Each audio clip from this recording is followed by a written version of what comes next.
Yon mga masters, bali 8 videos, araw-araw tuwing umaga na po tayo mag-a-upload.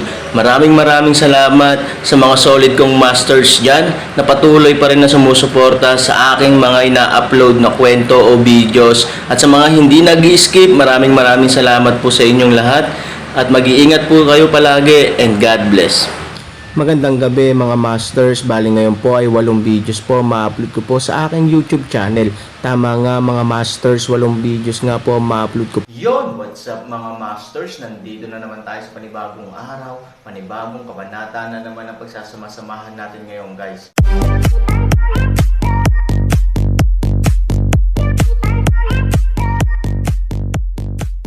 Bali mga masters, kung bago ka pa lang po sa aking YouTube channel, please click the subscribe button, lalong-lalo na po yung notification bell guys, para maging connected pa rin tayo sa isa't isa at maging updated kayo sa mga susunod ko pang video. Bali mga masters, bago natin umpisahan ng kwento ay mag-shoutout po muna tayo para sa mga solid nating tagapakinig. Shoutout kay Acro Gaming at shoutout kay Marcos Evangelista. Yun na nga mga masters, no? Bali hindi na ito patagalin. In 3, 2, 1, let's go!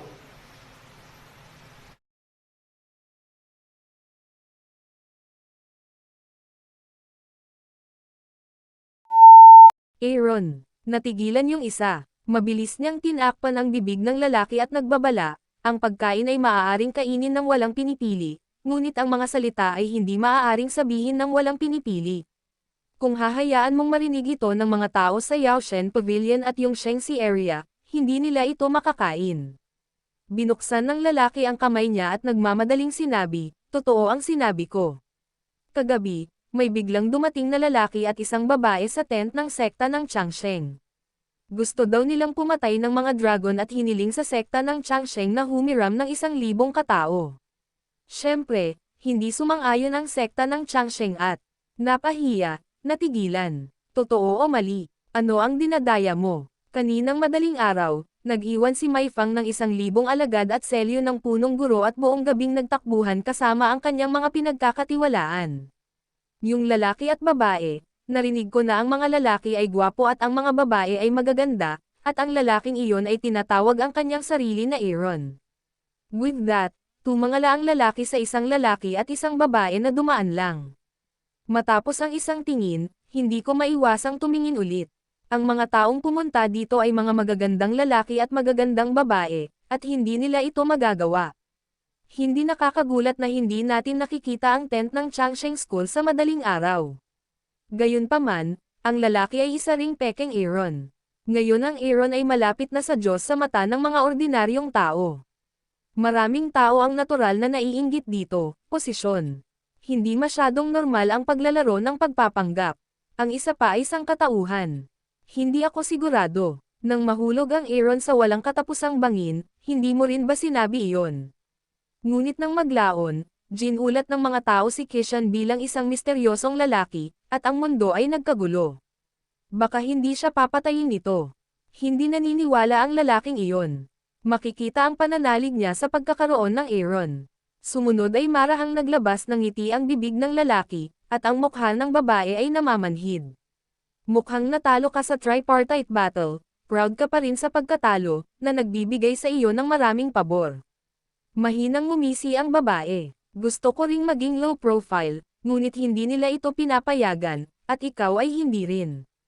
Nakangiting sabi ng lalaki. Bukod sa Aaron at Luruexen, sino kaya sila? Ako. Kumunat ang noo ni Luruexen. Kung hindi mo gagawin ang mga bagay na iyon, magkakaroon ba ng maraming talakayan ngayong umaga? Tanong ni Aaron. Walang imak si Luruexen.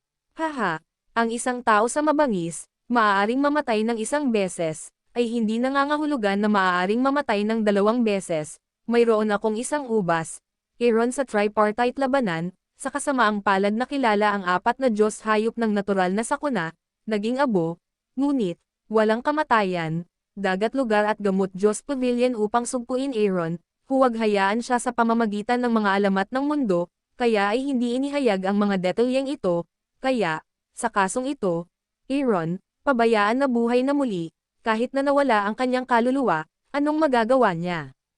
Tumawa ang isang lalaki at umiling. Nang marinig ito, Talagang nawalan ng pananampalataya ang unang lalaki at bumulong-bulong, kung ganito, maaaring gayahin. Kalokohan, fake siguro yon, yung paper tigre sa may fang. Pag nakilala mo ako, gagawin mo tong mga walang hiyang bagay na ta. Hindi ko siya kayang patayin.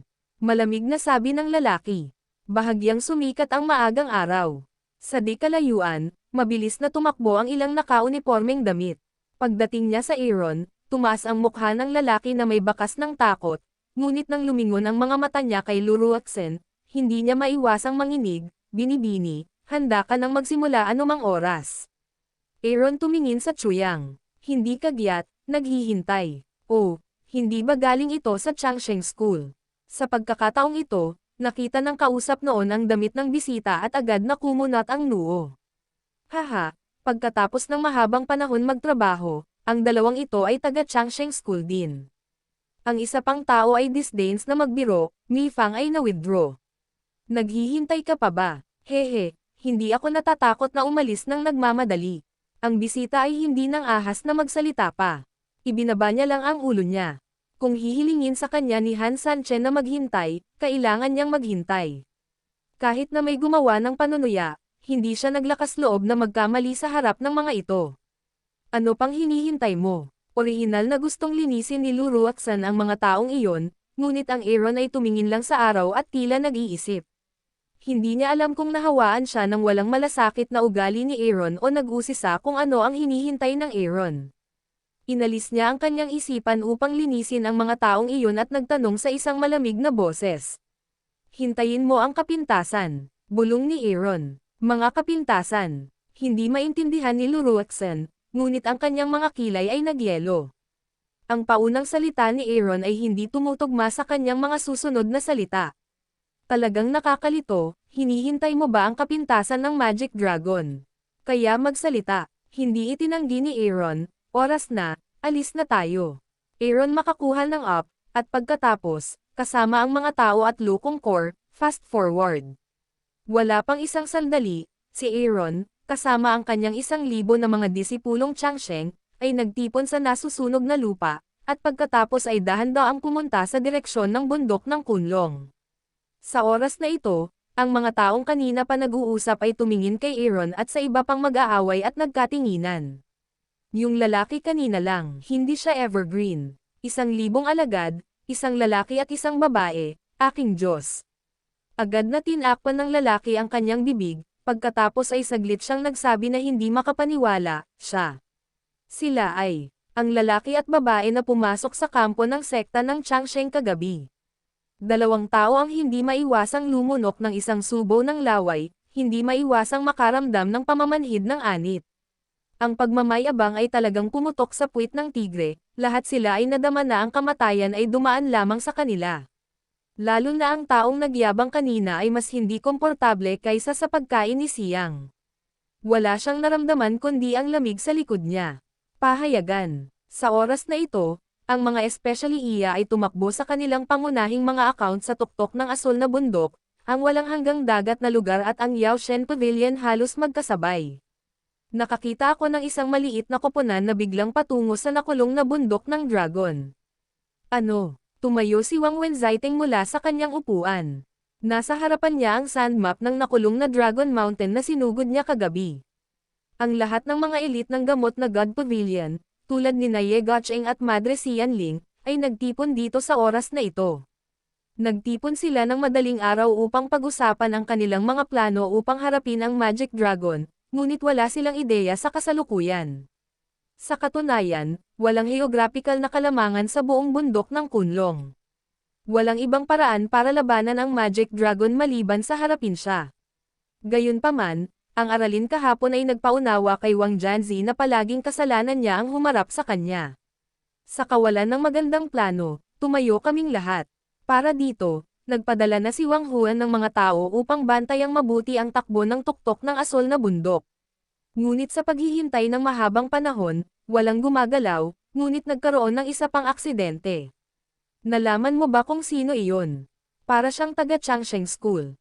Immortal na sekta. Sumimangot si Wang Janzi. Kagabi, tumakas si Mi Fang kasama ang isang malaking bilang ng mga pangunahing puwersa ng paaralan ng Changsheng, ngunit nag-iwan ng 1,000 tao na hukbo, na siyang kalalabas lang. Ulat ng mga especially iya. Ano ang ginagawa ng Maifang? Kumuha ng isang malaking hukbo at mag-iwan ng 1,000 tao upang tuklasin ang nakulong na bundok ng dragon. Wala bang utak ang mga immortal? Si Ye Guocheng ay labis na nanlumo at napag-alitan. Hindi niya talaga alam kung ano ang ginagawa ng Changsheng School. Napatingin si Abbas Xianling sa detective na gustong magsalita ngunit tumigil. Kumunot ang noo niya at sinabing, kung may sasabihin ka, sabihin mo lang. Oo, tiningnan ng especially iya si Wang Yanji at maingat na sinabi, may alingongaw sa labas na biglang inatake ang sekta ng Changsheng kagabi. Hiniling ng kabilang partido na humiram ng 1,000 sa kanila. Natakot si Mei Fang, kaya tumakas siya buong gabi, ngunit nanatili siya. Nang marinig ang balita, nagkatinginan si Wang Janzi at ang iba pa. Bagaman ang Mei Fang ay pinuno lamang ng sekta ng Changsheng, siya ay mayabang sa kabilang buhay, at hindi siya kailanman nagdurusa ng anumang pagkatalo. Ilang beses ko siyang napanalunan bago ako pumalit sa Yaoshen Pavilion, ngunit ayaw niyang samantalahin ngayon, isusuko niya ang kanyang mga alagad at tatakas na hindi ba iyon ay hindi makatwiran. Ano ba, sabihin mo na.